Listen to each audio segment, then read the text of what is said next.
ఉగాది పర్వదినాన్ని ఎలా జరుపుకోవాలి? మొదటిది, సూర్యోదయానికి పూర్వమే నిద్ర లేవాలి. అంటే ఏదో సెలవు దొరికింది కదా ఈరోజే రెస్ట్ అని అనుకోకుండా ఈ పర్వదినాల్లో ఉన్నటువంటి గొప్పతనాన్ని మనందరం కూడా తెలుసుకోవాలి, ఆచరించాలి అనేటువంటి ఉద్దేశంతో చెప్తున్నటువంటి మాటలు.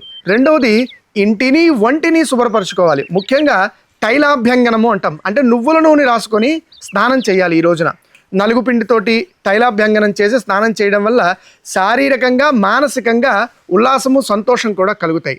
మూడవది, నూతన వస్త్రధారణ లేదా నూతన ఆభరణాలను ధరించాలి. ముఖ్యంగా ఈ రోజున కొత్త బట్టలు ధరించడం మనందరం చేస్తూ ఉంటాం.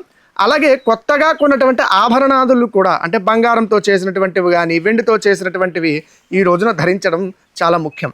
అవకాశం ఉన్నటువంటి వారు మాత్రమే ఇవి చేయాలి అని చెప్పబడుతున్నాయి. అతి ముఖ్యమైనటువంటిది ఏది అంటే ఇష్టదేవతారాధన అన్నారు.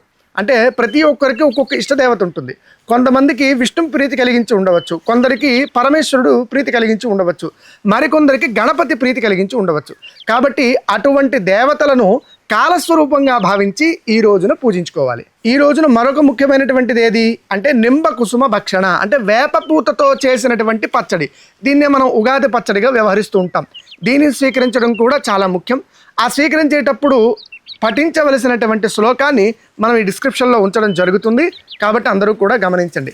సర్వం శ్రీకృష్ణ చరణారవిందార్పణమస్తు. స్వస్తి.